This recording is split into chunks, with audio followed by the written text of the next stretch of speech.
जीवन में कुछ चीज़ों का चयन एक बार होता है, साथ ही पार्टी नेता का चुनाव एक बार होता है। ठीक है, नेता से वो फूल अर्पित किए हैं, लेकिन उनको खुद सोचना चाहिए कि उनको नेता किसने बनाया है। उनको नेता आदमी नेता मुलायम सिंह यादव ने बनाया है। आदमी को इतना एहसान मानना चाहिए। हर आदमी नेताजी को श्रद्धांजलि देने के लिए खड़ा हो गया है।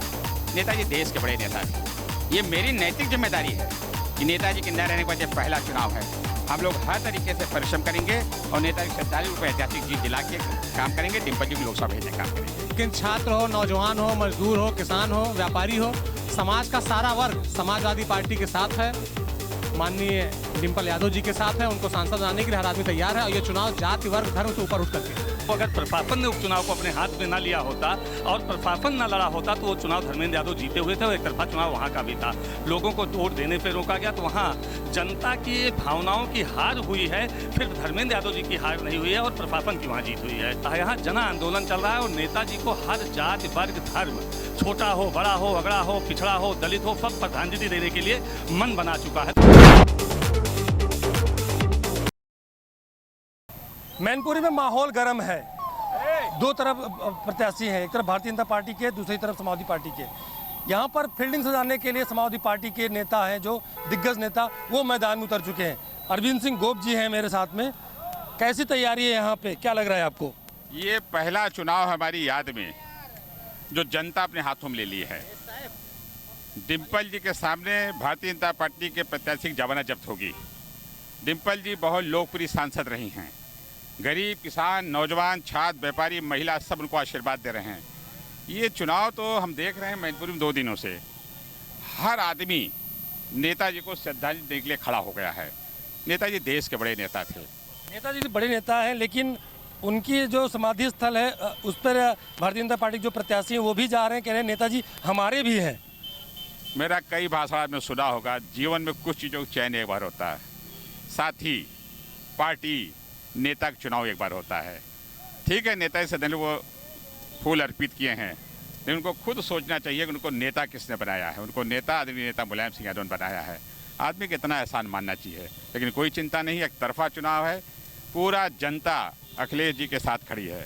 अखिलेश जी के नेतृत्व में चुनाव लड़ा जा रहा है। डिम्पल जी ऐतिहासिक मतों जीत के लोकसभा पहुंचने जा रहे हैं। एक चर्चा और भी है कि आजमगढ़ में चुनाव था, गोला में चुनाव था, अखिलेश जी वहां पर नहीं गए और समाजवादी पार्टी के बड़े नेता थे वो मैदान में नहीं उतरे थे। लेकिन ये मैनपुरी तो उनका गढ़ कहा जाता है, फिर क्या जरूरत पड़ गई ऐसी कि मैदान में सभी को उतरना पड़ा? राकेश सिंह जी खड़े हैं, तमाम आपको आना पड़ा, तमाम जो नेता हैं। यार मित्र, आप बुद्धिजीवी साथी हो, देश का चौथा स्तंभ है। आप ही ये भी बात कहते हो कोई आ नहीं रहा है। आ रहे हैं लोगों ने, क्या कारण पड़ गया है? ये क्योंकि हम सब हैं, राकेश जी, अभय जी, हम सब लोग राजनीति में नेताजी के विद्यार्थी, नेताजी के पैदा हुए लोग हैं। ये मेरी नैतिक जिम्मेदारी है कि नेताजी के न रहने के बाद ये पहला चुनाव है। हम लोग हर तरीके से परिश्रम करेंगे और नेताजी को श्रद्धांजलि को ऐतिहासिक जीत दिला के काम करेंगे। डिम्पल जी को लोकसभा भेजने का काम करेंगे। आज मेरा अगला सवाल आपसे है कि कैसी तैयारियां चल रही हैं, क्या लग रहा है माहौल आपको? ऐसा क्यों है कि सभी नेताओं को यहीं पर आना पड़ा? नहीं, वो तो आदमी अपने अपने चुनाव से खाली है। पार्टी काम है, पार्टी काम करने के लिए आदमी सब चला आ रहा है। लेकिन छात्र हो, नौजवान हो, मजदूर हो, किसान हो, व्यापारी हो, समाज का सारा वर्ग समाजवादी पार्टी के साथ है, माननीय डिम्पल यादव जी के साथ है। उनको सांसद बनाने के लिए हर आदमी तैयार है और ये चुनाव जाति वर्ग धर्म से ऊपर उठ करके है।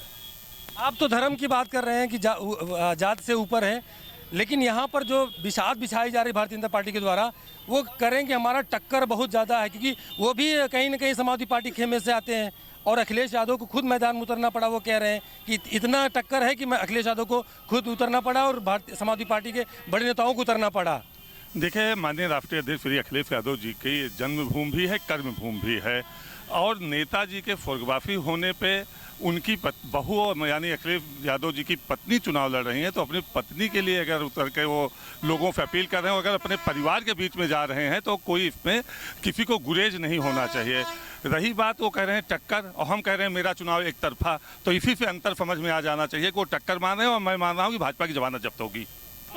लेकिन अखिलेश यादव को आजमगढ़ पे क्यों नहीं गए? क्योंकि वो भी तो उनका गढ़ माना जाता है ना। अब वहाँ पर धर्मेंद्र उन्हीं के परिवार से थे।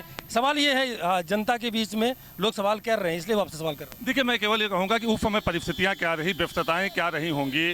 राष्ट्र में, पूरे देश में एक सर्वदलीय गठबंधन की बात चल रही थी, तो उसमें माननीय राष्ट्रीय अध्यक्ष जी व्यस्त थे। लेकिन वहाँ भी हम लोग गए, हार जीत का अंतर इतना कम था कि वो अगर प्रशासन ने उपचुनाव को अपने हाथ में ना लिया होता और प्रशासन ना लड़ा होता तो वो चुनाव धर्मेंद्र यादव जीते हुए थे और एक तरफा चुनाव वहाँ का भी था। लोगों को वोट देने से रोका गया, तो वहाँ जनता की भावनाओं की हार हुई है, फिर धर्मेंद्र यादव जी की हार नहीं हुई है और प्रशासन की वहाँ जीत हुई है। आप बात कर रहे हैं कि समाजवादी पार्टी के जो प्रत्याशी थे वहाँ पर आजमगढ़ में, धर्मेंद्र जी, उनके लिए प्रशासन जिताया, लेकिन यहाँ पर क्या रहेगा? क्या वहाँ प्रशासन नहीं है ऐसा कि वहाँ पर किया यहाँ नहीं करेगा? देखिए, जब जन आंदोलन चलता है, यहाँ जन आंदोलन चल रहा है और नेताजी को हर जाति, वर्ग, धर्म, छोटा हो, बड़ा हो, अगड़ा हो, पिछड़ा हो, दलित हो, सब श्रद्धांजलि देने के लिए मन बना चुका है। तो यहाँ जनता पूरी तरह चुनाव चढ़े और जनता की भावनाओं से कोई नहीं लड़ सकता है। तमाम तैयारियां पूरी हो चुकी हैं। अभी कुछ देर पहले देखा कि यहाँ कार्यक्रम में सपा प्रमुख अखिलेश यादव पहुंचे थे, माल्यार्पण किया, बाबा भीमराव अम्बेडकर की जो मूर्ति है उस पर माल्यार्पण किया। इसके बाद आगे कार्यक्रम में बढ़ गए। लेकिन जो यहाँ पर समाजवादी पार्टी के जो बड़े नेता हैं वो पहुँच चुके हैं यहाँ पे तैयारियों में। समाजवादी पार्टी जो प्रत्याशी हैं डिम्पल यादव, उनके समर्थन में, हालांकि भारतीय जनता पार्टी के द्वारा कहा जा रहा है कि जोरदार टक्कर है दोनों प्रत्याशियों के बीच में, लेकिन अब रिजल्ट बताएगा कि नतीजा क्या होता है, कौन किस पे भारी पड़ता है। मैनपुरी की जो जनता है किसको मेन चुनती है और किसको कहती है अगली बार। वीडियो सूरत के साथ विनोद कुमार, न्यूज़ नाउ भारतवर्ष, मैनपुरी।